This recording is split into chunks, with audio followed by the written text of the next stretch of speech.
Renting versus buying. I can't stop meeting people who time to time try to convince me that renting is an absolute waste of money. It's like burning money. You are paying someone else's mortgage. Why would you waste your fortune on the rent when you can't take the mortgage and end up with the house, even if that means you have to wait 30 years? To be honest, this is dumb logic. Even if we assume that buying a house is the cheaper in the long run, when you rent, you are not throwing away money. You are getting something in rent in return. When you get an Uber, you don't get a car. You don't get the driver. You are not getting the company either. You are just getting the service. The Uber is going to take you from the point A to point B, which is the whole purpose of the car. So does when you rent a house. The point of the house isn't owned it, but to have the roof over your head. So when you rent, you are getting the place to stay, but you always need the place to stay. That's why most people still assume that renting is the waste of the money, especially when you have an option to buy the house for exact same money. And that's where the misconception starts. Most people don't compare all the costs that comes with buying a house and only take into the account the usual prices tax and compare it directly to renting. But in this video, you will find out how you can end up with the millions of the dollars if you rent instead of buying. But before we do that, let's thank Skillshare for the sponsoring this video. One of the most common questions I get here on YouTube: how do you create such stunning animations? The answer is I don't. I have the brilliant teams of the graphic designers who use Adobe software to create these brilliant animations. And if you want to learn to make similar animations or even better, you have to take this course by Skillshare, because it will teach you everything you need to start. And that's taught by none of that Kurs Gerzad, the YouTube channel that makes the best animations on the entire platform. Skillshare is the online learning community for creating where millions come together to take the next steps to their creative journey. Skillshare offers thousands of the inspiring classes for creative and curious people on the topic, including illustrations, design, photography, video, freelancing, and more. All that is for the less than $1 in a month and with annual subscriptions. But here is the juicy part. The first 1,000 people who click on the link in my description will get the free trial Skillshare Premium. By the way, you will be supporting the channel by signing out to Skillshare. And how? Let's get back to video. Just to be clear, we are not talking about buying a house for investment purpose, because that's a whole different story. Let's say your friend going to take his parents' advice and take the mortgage because his parents told him that renting is the waste of the money, and you are going to rent. Let's find out how your net worth would look like 30 years later, assuming everything else stays the same.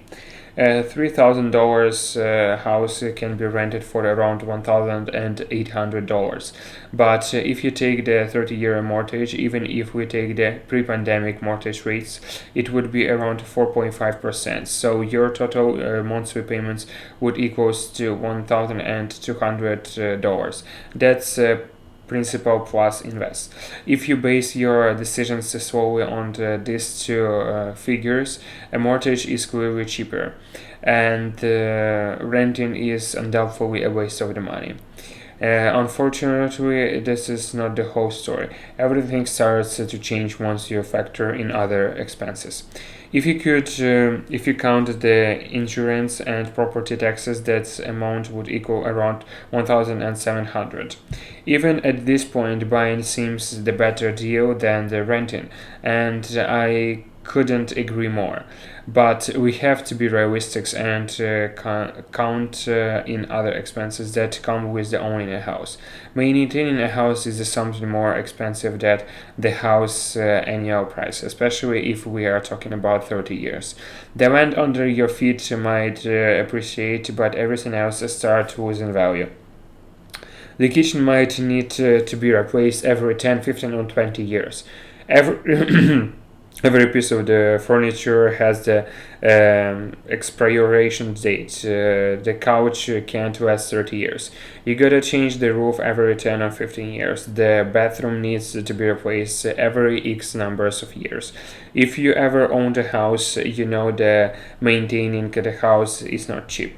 But when you rent, you don't have all of these expenses. Usually, the cost of maintaining the house is between 1 to 5% of the price of the house annually. Let's take advantage of the 2.5%. Our monthly maintenance cost is equals $600. You are not necessarily going to pay 600 every month, but if we round it up over the course of the 30 years, that's realistic numbers, and in some cases, it could be even higher than that. So, your total cost of the ownership raised to 2,300 a month, while the renting is 1,800. But even if you compared these numbers, buying still seems like the better idea.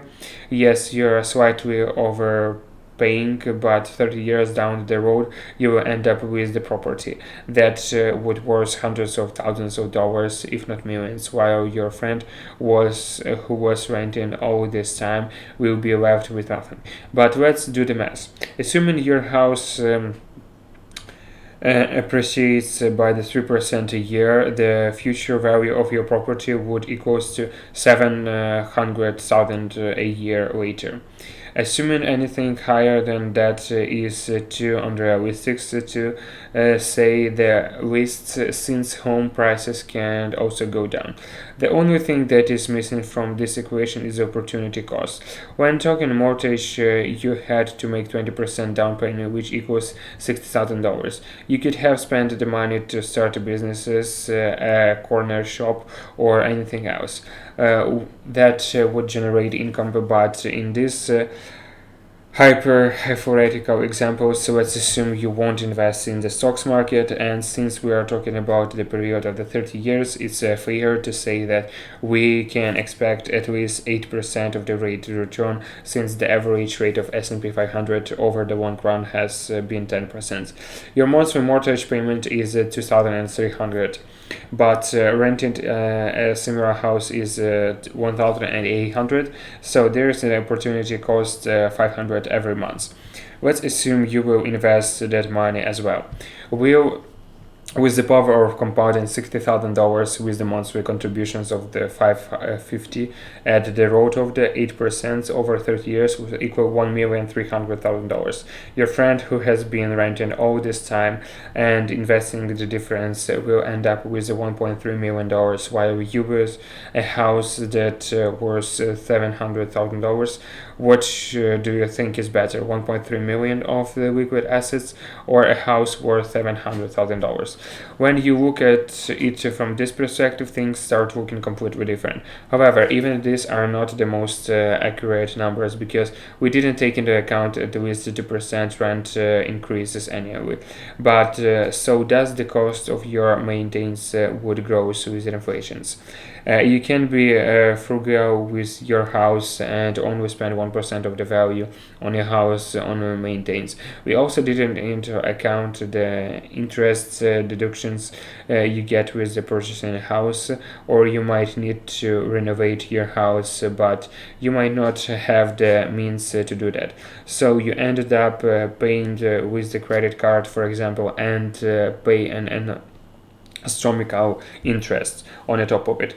But the point is, buying a house isn't always the best investment, and renting is always a waste of the money, because it gives you opportunity to invest elsewhere, especially if you are planning to live there for just a few years, since the cost of the selling that property and getting the new one would easily make it even more expensive. Even if you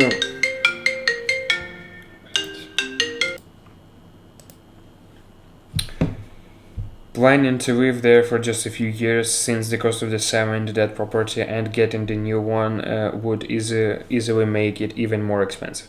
Even if you get the mortgage now, when interest rates are so low, the equations isn't going to change much, because it's adjusted, then your mortgage rate would increase in the year or two once life gets back to normal. If it's fixed, the market is slightly overvalued, as we have explored in the previous video, which means there could be the corrections in the next few years, and your final net worth be less than $700,000. And if for some reason interest rates drops further in the future, since that's where they seems to be moving into the long run, you won't be able to take advantage of that. 30 years in the long run period of the time. I can't imagine how my life, for example, I would look like in the 30 years. A lot could change, and the pandemic is real time evidence for that. Those who were renting and were able to work from home all this time had the opportunity to move to a more affordable city and save their fortune on rent, while house who purchased a house had no other options but to stay. The work is changing so rapidly that walking yourself in the single neighborhood isn't always the best option, especially when we have more efficient tools to build wealth that our parents didn't have access to, such as the opportunity to invest in the stocks market from the comfort of your smartphone cost free. That doesn't mean you should not buy a house in your case. Maybe buying a house is a better option since it aligns with your goals. So, should you buy or rent? It depends on your circumstances. Don't forget to check our sponsor Skillshare. They really have some amazing courses, including on now to invest in the stocks market. The link is in the description. Thanks for watching, and until next time.